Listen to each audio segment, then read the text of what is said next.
Is shopping for Instacart worth it in 2026? I mean, I just completed a shop. There's new things for 2026 that you may not know about that change how you get offers. And then, of course, comparing Instacart to other platforms, why are only 600,000 people doing Instacart shopping? Is it worth it as a side hustle right now? You know, Instacart, shopping for groceries, managing substitutions, you buy the stuff, you check out, and you deliver to the customer. Pretty easy, but let's start with what's new on Instacart. First, the rewards program called Cart Stars. So in the past, you get points based on like how many shops you did, and I think there was even some more confusing they got rid of points. That's what I'm saying. They got rid of points. This is the new updated Cart Star reward program. It's simple stuff. It's how many shops have you done and your customer rating and shopping quality score. So this is on a 3-month rolling basis, and there's 3 tiers here. Yes, this echoes a lot of gig economy platforms that now have reward tiers, and it's going to sound very similar because it's gold, platinum, and diamond. And the main perk that you're going to want here is priority access. For instance, if you're gold priority, view batches before shoppers without Cart Star at all. Platinum priority, higher and higher. So you get more priority over gold. Diamond, view batches before shoppers with lower Cart Star status. So if you see, well, let's take a look at an order here. If I see an order and let's say there's a good amount of groceries, even more so than that, let's say the customer tipped a lot, I'm gonna want that batch, especially if there's not a ton of items, because it's even easier. Like let's say like 29 items, but it's paying out like $90 on this shop and it's only driving, let's say 6 miles. That's pretty crazy. You can see that before other shoppers with Cart Star. Now going back to the requirements though, so it's 20 offers in that rolling basis for gold, at least here in Pittsburgh. It might vary based on your city, so let me know. 100 on platinum, and then 300 orders completed on diamond. Now remember, that's on a rolling 3-month basis. So could you do what, 100 or 300 shops in a 3-month rolling basis? The shopping quality score, you just want to make sure that you're finding items. So here's my shopping quality score. I don't do a lot of Instacart, but I do report on and work on this gig economy. Consider subscribing here.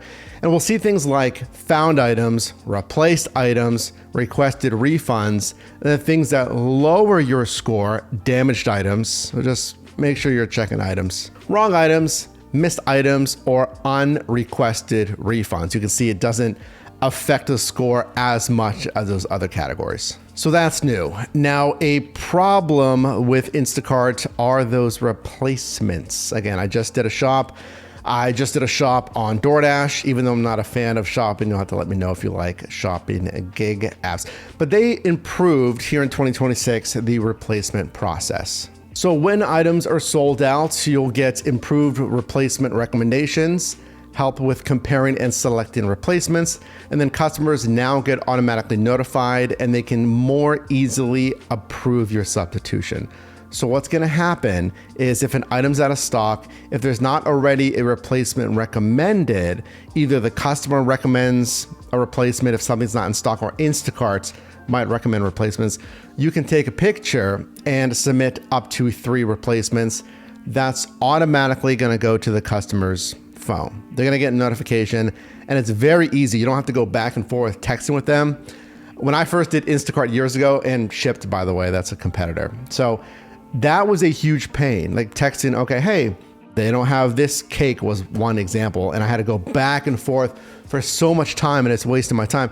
They don't have the chocolate cake. They have this chocolate cream cake. If you don't want that, they have like whatever. And I was going back and forth with them for like 15 minutes trying to figure out what cake. And then they asked me how many slices. So now it's just one button if they want to approve. So a simplified rewards program if you want access to arguably the highest paying batches because of priority. And I've seen some very high paying offers. We have an improved replacements workflow that has easier approvals from customers, so you don't have to text them as much. But what about the lingering problems on Instacart? Really, any shopping platform. Are the problems still there in 2026? Kind of. So I think the biggest problems on shopping platforms is what's shown to the customer, what they can order, better match what the store is actually carrying, or it's not even going to be in the store. Like they stopped carrying it, it's seasonal, so I'm going to have to go through more and more substitution processes. Fine, I don't think it's as bad on Instacart. I had this problem on DoorDash shopping. I think Instacart, this is all they do, grocery shopping, so I don't think it's that bad. Well, what about navigating stores like, oh, I don't even know where the items are? And when I first did Instacart, I had this kind of a problem when I didn't even know the grocery store. It was a specialty grocery store. I had no idea where things were. Let me say, the biggest thing that will help you with that, oh, by the way, look, they measure a lot of things on Instacart. They measure how fast you pull the items. They're timing you on how fast you can pull the items. I mean, don't run around the store. You will get pretty familiar with the stores. And especially like, obviously you're working in the same area. So I would try to do that if you're gonna do this stuff. So you're familiar with the stores in that area.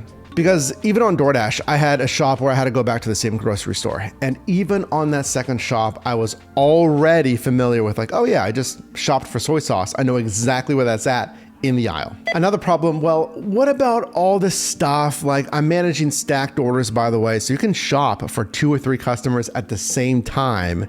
So just separate the stuff in your cart. It's not that bad. Well, what about the heavy items like the water, the kitty litter, the sleeves of soda, which is exactly an order that I got, by the way. It was on DoorDash, which had all 3, but well, not water, but it had heavy stuff. Yes, you're gonna have that.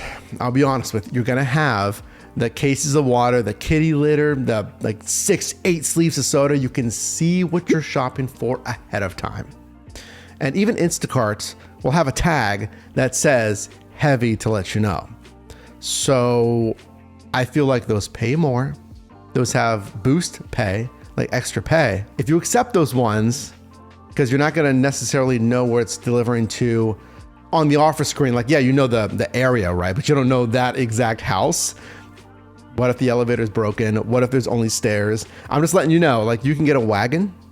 You can get, there's like little grocery hooks. You can like put the grocery bags on the hooks. That makes it easier, but you're not delivering a burrito. You're going to be delivering like a 45 count grocery shop, but tips can be a lot better. So in 2026, why would Instacart be better than ever? And why are only 600,000 people doing this versus millions, like 10 plus million on Uber and close to 10 million on Door? Why are millions doing that other stuff and only 600,000 on Instacart? And I've been following this stuff for 10 years. Again, consider subscribing. We have an app for you to track and optimize your earnings. It is ShiftMate, M-A-T-E, ShiftMate for iOS. Consider downloading that as well. That number hasn't really changed much over the years. It's not like, oh, when I first signed up for Instacart, it's always been around like 500, maybe it's squeezed up now, to 600. It's not going up by like hundreds of thousands a year, which is interesting. But it might be better than ever because they still have zeroed out tip protection up to $10. So the tip can't be reduced after 2 days. They can increase it, I believe, after 14 days. So if they forgot, or like if you carried all that water up the stairs, like, oh yeah, like Mike did a really good job and I appreciate that. So they remember and they tip you more up to 14 days. But if they zero out that tip and they don't indicate a reason, then Instacart will pay you still. If they zero out their tip up to $10, Instacart's got your back. I would say like, let's make that uncapped, because Uber Eats, their new guaranteed tip does the same thing. They'll get your back if the customer zeroes out the tip, but that is uncapped to my knowledge. Probably the best thing on Instacart, listen to this, probably the best thing, I still got surge pay. I got that boost, like that extra pay, even as an unranked shopper. Now, it's anecdotal, I'm here in Pittsburgh. Let me know if you see boost pay on Instacart in your marketplace. But remember, there's not as many shoppers as like Dashers and Uber drivers and stuff like that. I still got boost pay. And I don't even think I was driving on like the busiest day. It shows you the busiest days. Now, I would use that in part, also use your own expertise. But it tells me like, say, Sundays are busy, which are kind of what I would guess as well. But I was still getting surge pay. So imagine what I would have gotten on Cart Stars. And I told you earlier, like $80. That's not an exaggeration. I've seen people doing Instacart here in Pittsburgh where it's like 80, 90, $100+ paying you $100+ on a shop. It's not like 80 items. It was a reasonable, like, 40 some item count shop, and it pays like $100+. So verdict, is Instacart worth it in 2026? After doing a shop, after seeing some other shoppers do shops, after hearing from gig workers like you, one who told me they're moving their like entire gig portfolio more into shopping, specifically Instacart, I think Instacart might be in its best position in years. Leveraging Cart Stars specifically, I've seen some pretty crazy things on Cart Stars. I think maybe there is a better bang for your buck on Cart Stars versus other rewards programs. Uber driver or Uber Eats preferred deliveries, not really worth it. Dasher rewards, better. But then Cart Stars, I've seen some wild margin on Cart Stars. There's no guarantee it's going to stay like that. So you're going to have to judge, like any rewards program, is it worth doing the 10 deliveries, 100 deliveries, 300 deliveries in the rolling basis, whatever it is. Does it really give you the upper hand? That's what I always say. Does it actually make you more money? Should we go for gold? I mean, the other one is 100. So you're investing more. That's the trade-off. Like, you'd invest more time into Instacart to get platinum and certainly diamond at 300 shops in 3 months. That's 100 shops per month. That's a good amount of shops. And then as long as we continue to clean up the inventory system to make sure items listed for the customer are actually still carried at the store, Instacart's looking pretty good in 2026. So maybe we compare that to Shipt, because Shipt has other things that Instacart doesn't have. So what are your thoughts on Instacart in 2026?